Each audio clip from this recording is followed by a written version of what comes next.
So by 2020, a third of our energy will be from renewable energy. Well, we need to get that up to not necessarily 100%, but way up. What that looks like remains to be seen. We have a grid that is a fairly brittle 1950s era grid. And what's interesting, Alexander Graham Bell invented the phone. And if he was up here with me and you showed him this, he would have no conception of what this is, because it doesn't look like a phone, right? Thomas Edison created the modern grid. And if I walked Thomas Edison to a local transformer with the lines above and asked him what that was, not only would he recognize it, he could probably explain it. Point being, we have a grid that actually needs to catch up with the ambition of our goal and our need to squeeze the carbon out. And from my perspective, we've come a long way on the generation technology, both in terms of its efficiency and its cost effectiveness.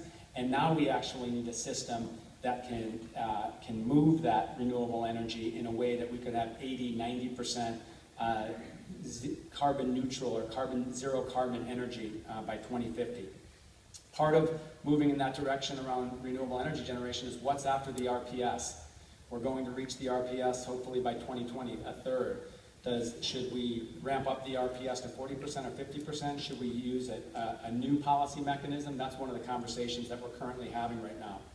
So that's number one, is get the pollution out of generation. Two is electrify transportation. Who in this room has driven or had a chance to test drive an electric vehicle? That's great. Wow, a big number of you. I'll bet if I was in the same room 2 years ago, less than half the hands would have come up. It used to be that a few of those kind of geeky middle-aged guys in the back, would say, I have an electric vehicle, it goes 15 miles an hour, I love it. Well, guess what? Now we have an amazing amount of electric vehicles to choose from as consumers. And if we want to outshine, if we have a lot of money and we want to outshine our neighbor, we can buy a Tesla and be the coolest guy on the block. Or we can save a ton of money at the gas pump and buy an electric vehicle that's really about $20,000. You can lease an electric vehicle for $199 a month. I mean, this is amazing and was really inconceivable the last couple of years. I want to give a shout out to the local government folks in the room that are actually building up the zero emission, the electric car fleet in your cities. Tremendously important, because you all are actually getting these cars on the road and showing it can be done. And if you've had to contend with the challenges of putting an electric charger in the ground, it's a frustrating situation, and I apologize, but you're really on the sort of the front lines of understanding really what are the barriers to more ubiquitous placement of electric car infrastructure throughout the state. Electrification is not only about cars, and it's not only about electric cars. We're also very excited that hydrogen fuel cell cars are coming to the market next year or the year after. And they're going to actually fill an important niche for consumers. But it's also about high-speed rail. And high-speed rail, when I do conversations like this, if we had a chance for a Q&A, somebody would raise their hand and they say, why are you supporting the bullet train to nowhere? And then everybody gets annoyed because I spend 15 minutes explaining why actually high-speed rail is transformational to our economy. First of all, any place that high-speed rail has been put in the world, whether it's in Europe or Asia, it has successfully changed the so-called mode share of travel in the country.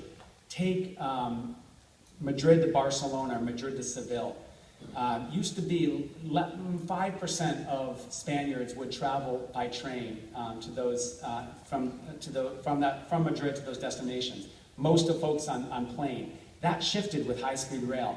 Up to over 75% of the travel actually done on that train. I think it's hard for Americans to sometimes get their head around high-speed rail because it sounds like science fiction.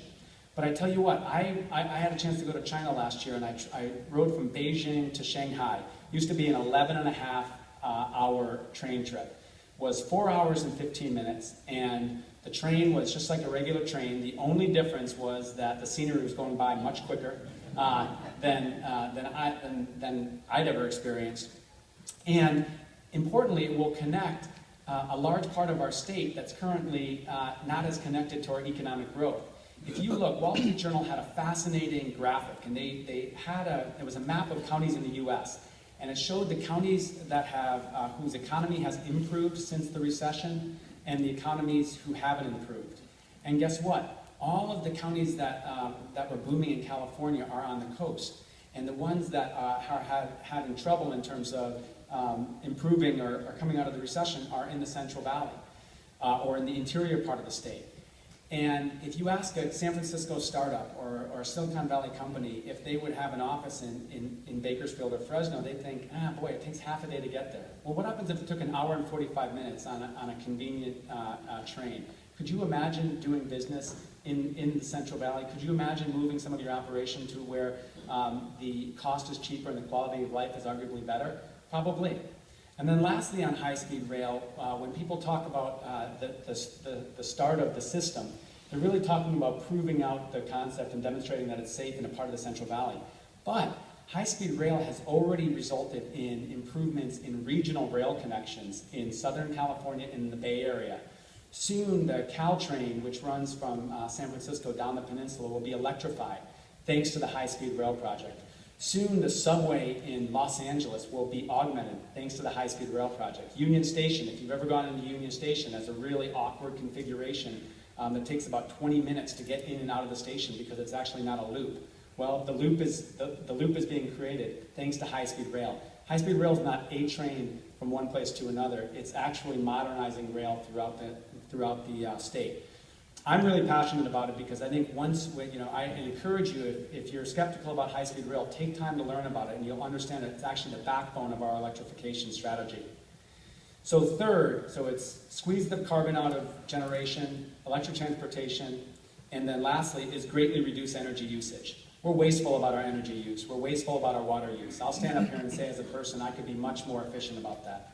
But one, there aren't the market signals that encourage me to do that, and two, I don't have easy access to the technology. Well, if I was more technologically advanced, thanks to technology, I could control my thermostat from my phone. Could I actually check my water use? Not yet. But a mixture of policy and technology will ultimately do that. And I want to tell you that actually conserving water is conserving energy. Estimates suggest between 10 and 20%, probably closer to 20% of the energy used in the state is used to move water. The State Water Project, which is our series of reservoirs and pumping stations, is the largest energy consumer in California. Our State Water Project consumes 1/4 of the energy of the entire state of New Mexico. And that's in large part because we pump very long distances, our water, and we pump water over the Tehachapi Pass to get to Los Angeles in Southern California, 2,000 feet up. Largest vertical pumping in the world. And that's not to, it's amazing engineering and we have amazing folks that are managing the system and it's why people in California have water. But for every drop that you save or every drop that your local water agency captures through rainwater storage or recycled water is less water that actually has to get moved from the Sierras, which there'll be less of, through the system, causing that energy. So water and energy are actually inextricably linked. Lastly, if you know me, you know I could stand up here and speak for 2 hours and torture you, but I'll get to the end of this by saying California can't do it alone, and Governor Brown acknowledges that, and that's why, in part, we focused heavily on engagement with China and India and places that can really, if they leapfrog all of the mistakes that we made and actually adopt technologies that we're adopting today, they can actually bend the climate curve. California accounts a little less than 1% of the emissions in the world. So we're not going to change climate change on our own. But we think actually connecting up and showing the policy works and making the introductions of the technology companies to booming economies like China and India will make a major difference. And then we're also working within the U.S.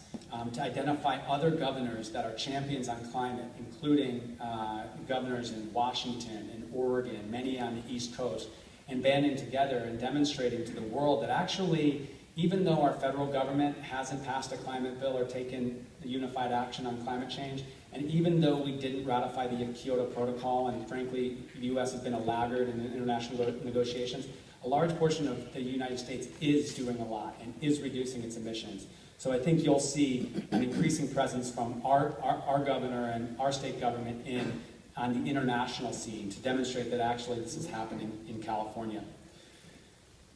So let me just conclude by saying the crisis is immediate with drought, the challenge of climate change is great, but if there's any place that's going to show the world that we can solve both the near-term crisis and the greater crisis, it's California. So thank you for being here today, and I wish you a successful conference.